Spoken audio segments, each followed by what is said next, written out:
30 Odd Minutes is sponsored in part by Digital Dowsing. Who are you powered by? For the next 30 minutes, we will explore the unexplained. From mysteries beyond our galaxy to ghostly phenomena in our own backyard. We will dive into our psychic abilities and explore everything from conspiracies to the just plain weird. Welcome to 30 Odd Minutes. If the truth is out there, we will find it. But only by sheer accident.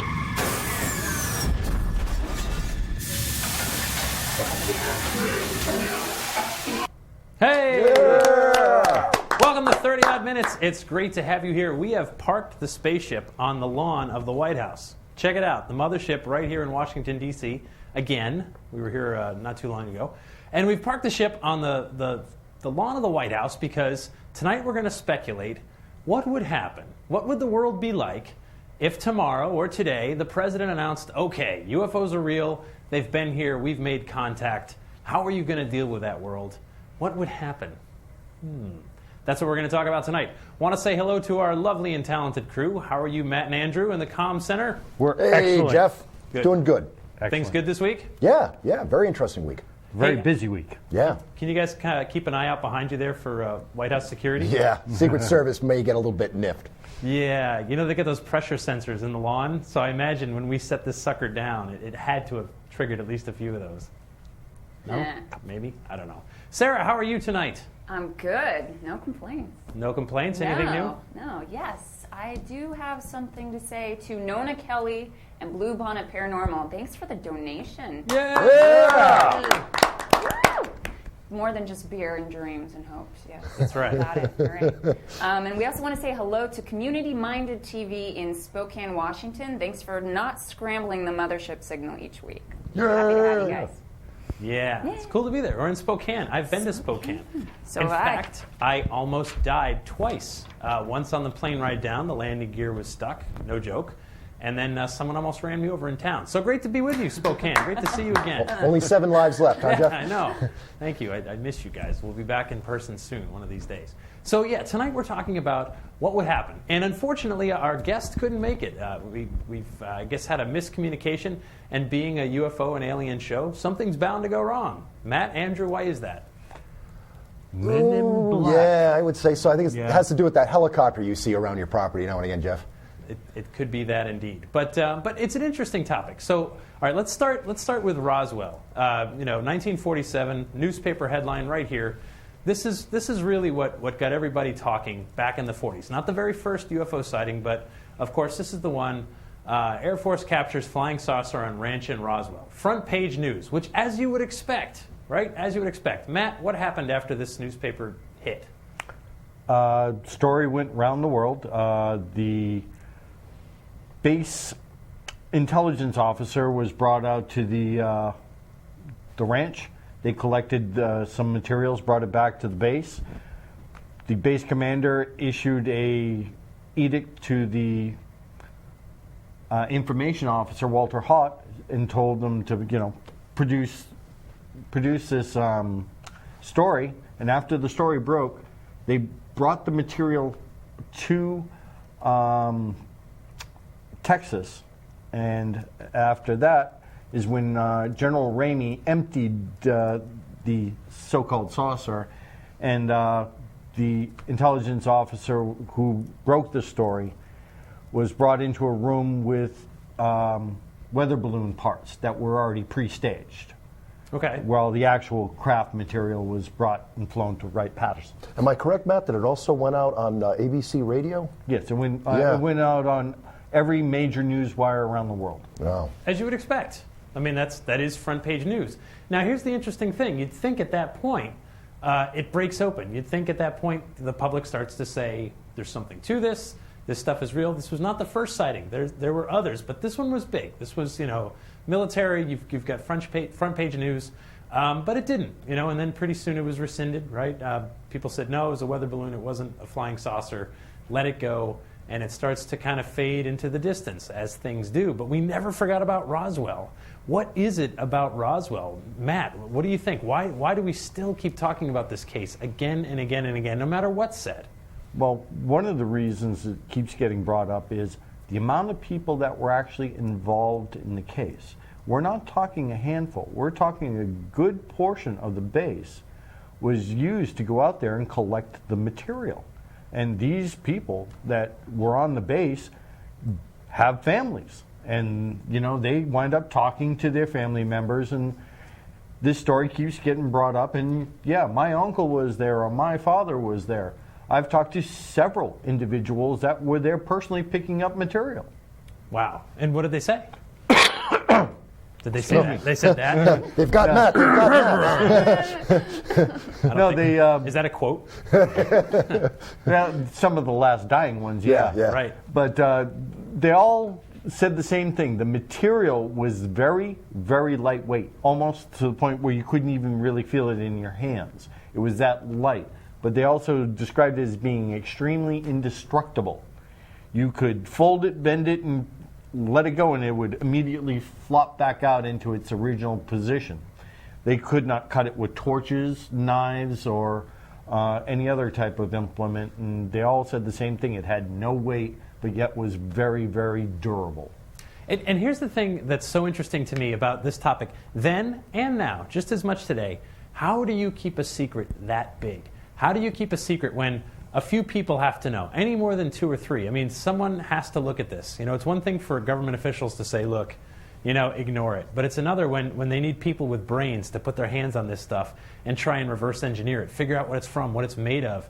How do they not go home and go, listen, this is not of this earth? And of course they did, right? I mean, children of some of the people of Roswell that were involved have come forward and are still coming forward, still talking about what their parents told them, before they passed on and things like that. But today, how do you keep these secrets? How do you keep secrets this big?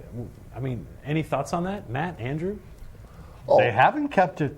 Well, yeah, okay. Misinformation, I think, is what seems to cloud everything up. I mean, some of the stuff gets out, and it's very easy to just throw another counter story out there to make people think, it was, it was a fake story or a misunderstanding, and it was explained, and then it's let go, and it seems to die down again until the next story crops up. Well, remember, they did that same sort of disinformation campaign during the wars. When information about troops or what have you would come out, they would throw other false stories to help cover it up. So the enemy, quote unquote, would not know what part is legit and what part is fabrication. And Roswell happened right after the Second World War, so we had a lot of guys who were talented at that to sweep it under the rug with misinformation.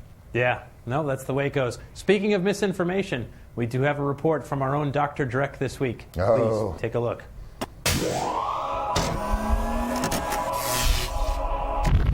Greetings, Oddballs. Dr. Dreck here. If you ever wanted proof of alien existence, then I have the proof right here in the studio with me. I have a representative of the planet Tabonga. Yes, it's the tree people from Tabonga. And he's here, and he's going to tell us about his civilization. You didn't say you were a skeep. What's a skeep? On our planet, we call humans skeeps. We use them for fuel. Fuel? We melt them down into liquid and use them to power all our machinery. That's inhumane. Oh, what are you, one of those skeep huggers? We have them on our planet. Skeeps can feel pain too. Yeah, right. Okay, well, so long. Get off my ship, will you? They should call his planet the planet of the saps. Thank you, Dr. Dreck. You are weird. We love you.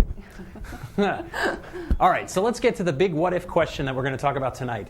What if tonight, and we could speculate it would probably be, some kind of convenient time for the government, the President of the United States calls a press conference and says, American people and people of the world, aliens, UFOs, spacecraft from somewhere else are here. They've been here. We've made contact with them before.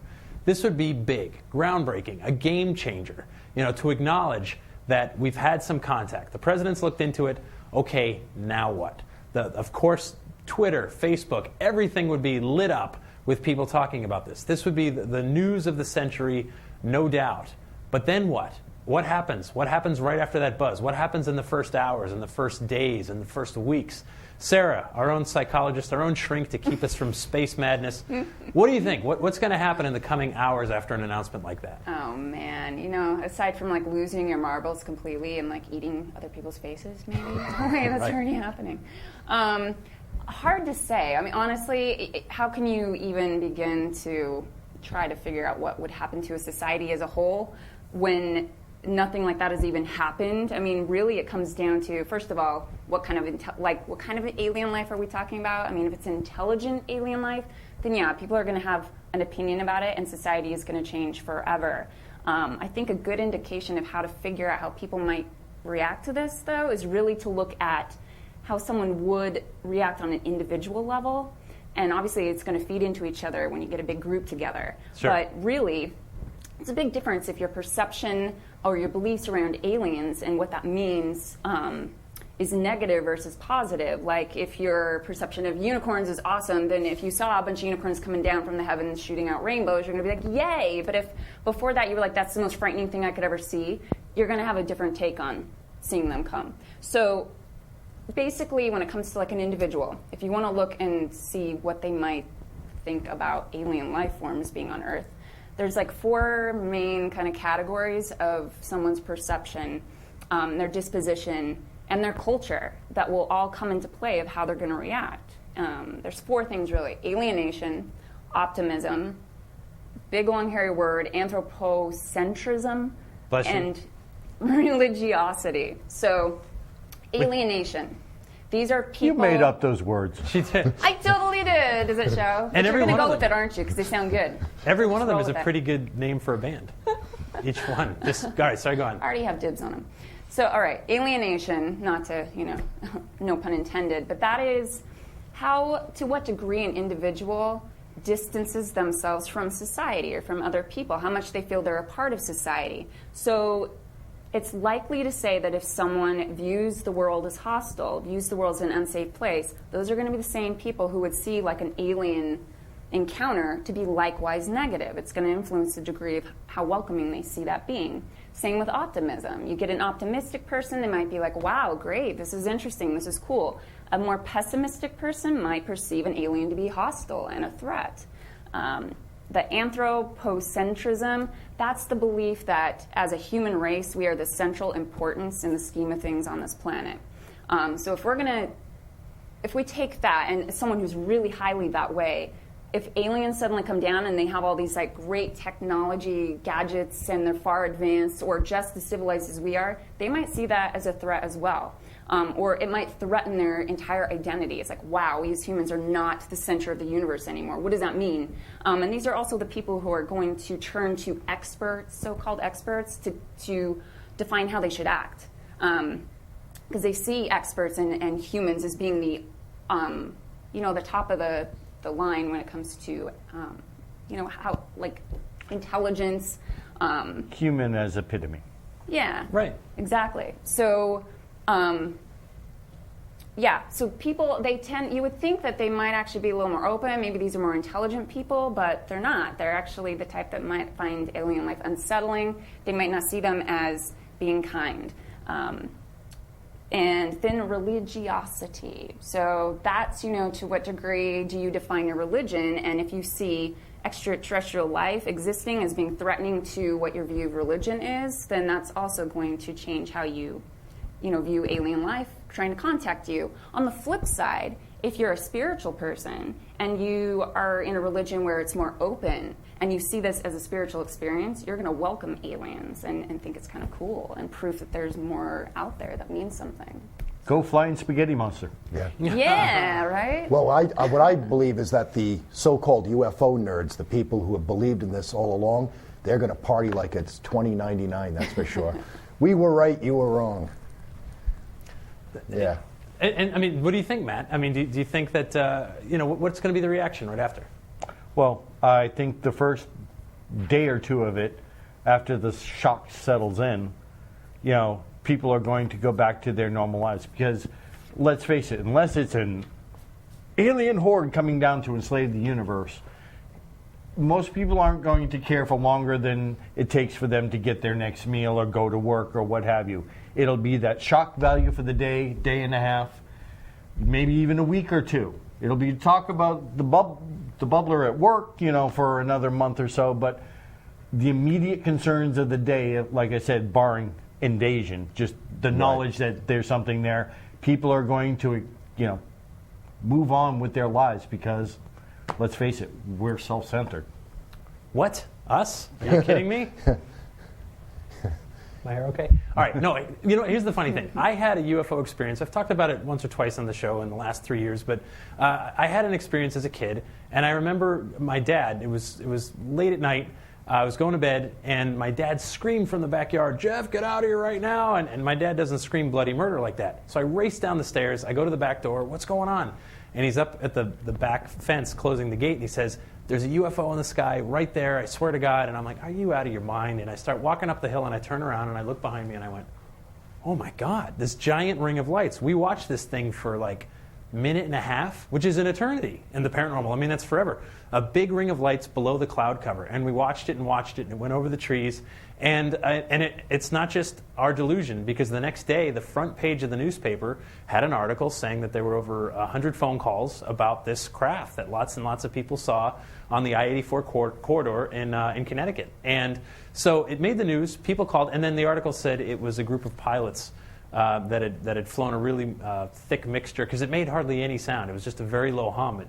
It certainly didn't sound like ultralights or airplanes to me, but that was the explanation.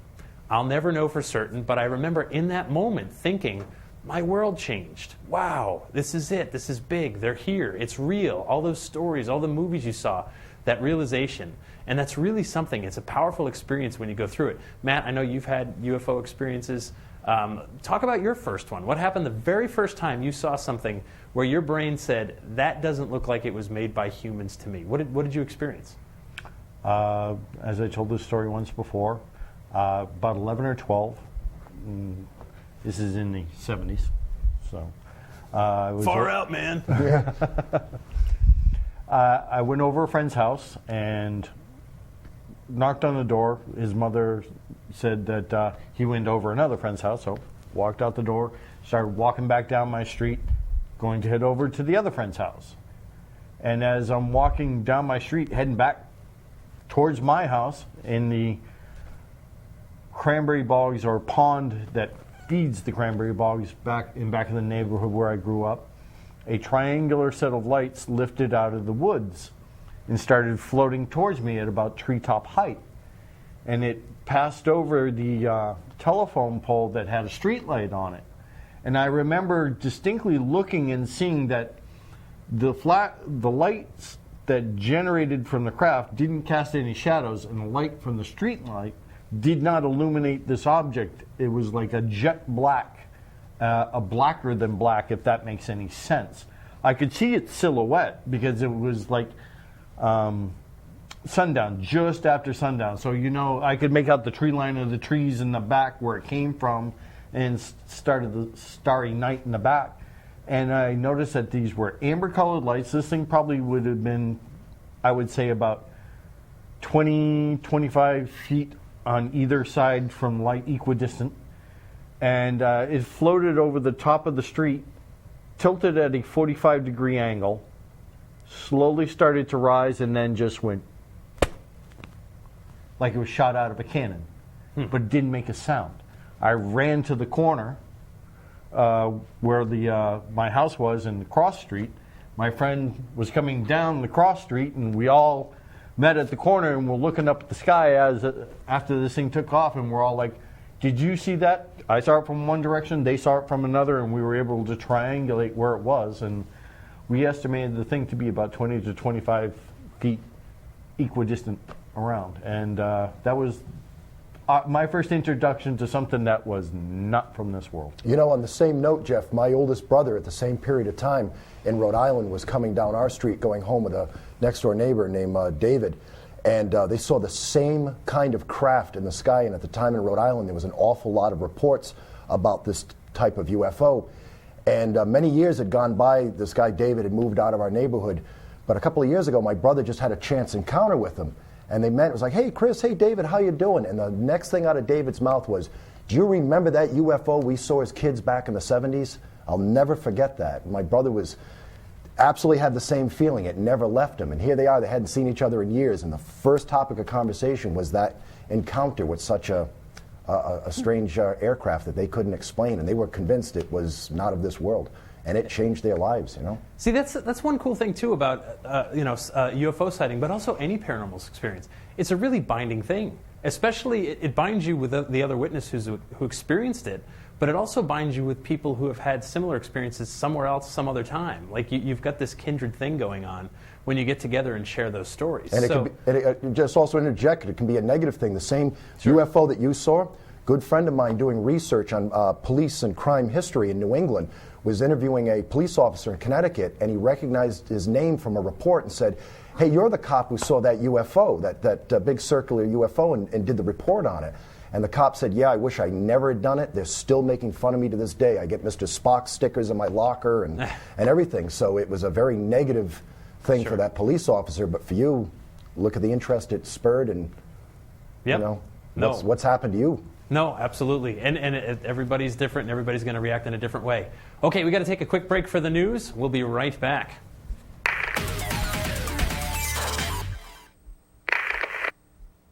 A grisly assault in Miami, Florida, has some wondering if the zombie apocalypse has begun.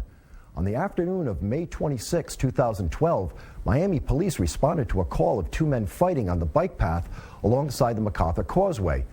As police arrived at the scene, they found a naked man pinning another naked man to the pavement. When one of the officers ordered the man on top to stop fighting, the man turned toward the cop, growling, and revealed that he was eating the flesh off of the other man's face. When the officer's commands to stop were ignored, he shot the assailant. The gunshot seemed to have no effect as the crazed man continued biting his victim. The cop then had to fire more shots into the attacker in order to kill him and save the other man's life. The near faceless victim was then rushed to an emergency room at a local hospital. Authorities say that the suspected cause of the attack was psychosis brought on by cocaine abuse, which then causes severe munchies for human brains. In other news, two intriguing reports in the world of cryptozoology have caught the interest of researchers. A group of high school students in the southeastern Idaho think that they may have seen and videoed a Bigfoot while hiking near the western fork of Mink Creek. The students later went up to the ridge where they claimed they saw the hairy creature watching them before it turned away and ran off on two legs. There they found and photographed some very large footprints. The Bigfoot research organizations say they will be visiting the area to see for themselves if it is squatchy enough for Bigfoot. Also, a strange-looking creature has washed up on the shores of Cape Cod, Massachusetts, and was photographed by a beach walker. Because the photographer didn't think to collect a piece of the carcass for DNA analysis, Lauren Coleman of CryptoMundo.com has asked for volunteers living in that area of Cape Cod to quickly find the dead specimen and help to identify just what it is. This just in, breaking news. An official government statement dated today is saying that UFOs are real, and we will hear from their leader shortly after 30-odd minutes. Just kidding. Back to you, Jeff. Thank you, Andrew. We almost had a War of the Worlds thing going on there with a mass panic. Glad it didn't happen. Okay, we're talking about what would happen. What would the world be like if it was fully disclosed that aliens are here, they've been here, or spacecraft not made by humans have been around us? What would the world be like? We posed the question to you earlier today on Facebook and Twitter. We asked you guys to follow us. We said, how do you think society would react if the government announced ETs have been visiting us? This is what some of you said. Geniuses. The Halloween Honey said, whatever the opposite of sensible is. Very funny, very true. Francis said, nobody would believe the government anyway. LOL smiley face. Thank you for the smiley face. You made our day.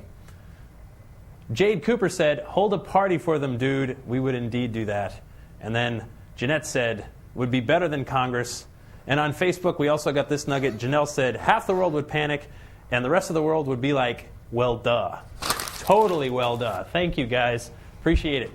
Follow us on Facebook. You can find us from our website, 30oddminutes.com. And those of you who join us each week for the live stream on our website, you know there's a chat room, and you can jump in there. Sarah's always watching it, and in fact, she's watching it right now and said some of you had some pretty good points and questions. Sarah, what are they saying? Yeah, they're awesome. So a lot of people are, expressing their extreme fear bordering on panic if they were ever to discover that aliens are living amongst us. But there's been some really interesting theories out here about where these things might be coming from, all these sightings. One of them was, what if what we call grays or aliens are literally us, but just a few million years into our own future, where the sun has expanded, swallowed up several planets, darkened, eating up the first few planets, and then moved on to a further planet devoid of any vegetation or light, which would make the dark skin, the gray skin, thin bodies, larger eyes needed.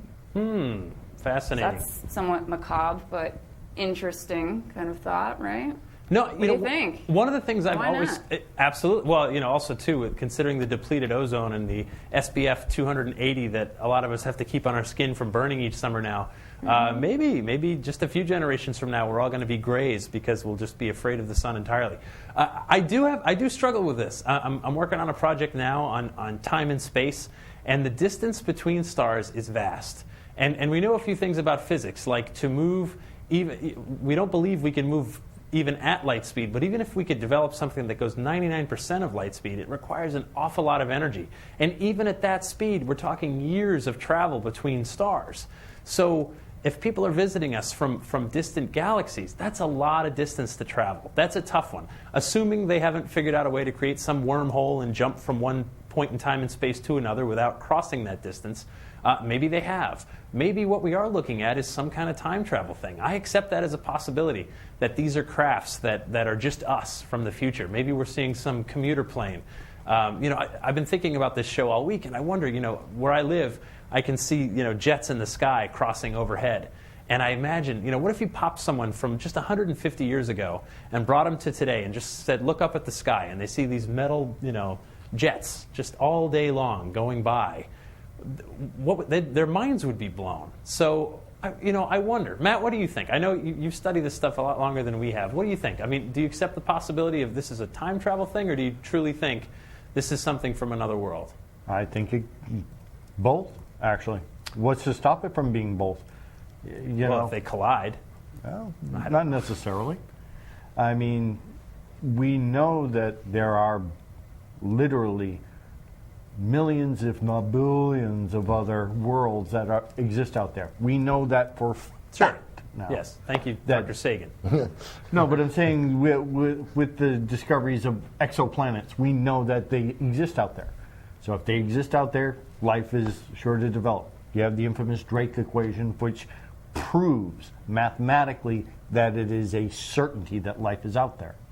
You're arguing that it takes time and because of the distances involved, but science has already shown that there are particles and things that move faster than the speed of light. We've already broken that barrier. We've already broken a number of other barriers that you talked about being limiting factors.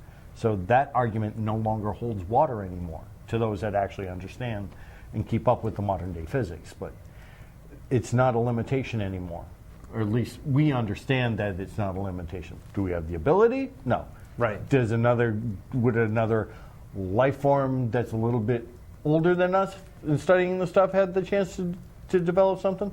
Very well, maybe. Matt's roommate is Sheldon Cooper. It's so true. No, it's such an interesting topic, and it's something that, one of the best parts about 30 Odd Minutes is that, of course, it's 30 minutes until we go out for beer and wings. Afterwards, at a local dive bar, we always continue the debates, as we hope you guys do too. After you watch one of our missions, we hope it sparks some kind of discussion, because what we're talking about here is the big stuff. We're talking about life on other worlds. Where is our place in the universe? What happens after we die? That's what we explore each week. That's why we're here. We're sorry we didn't have a guest for you, but we wanted to press ahead anyway because it's something we've been thinking about all week long. It's how we roll. Now, it's near the end. We have to start up the engines and blast on out of here in just a few seconds. And we'll be back next week. Follow us on Twitter. Check us out on Facebook. Visit us on 30oddminutes.com where you can see all the past missions for free. And you can see us also for free on iTunes and YouTube. Until next time, folks, stay odd. Yeah.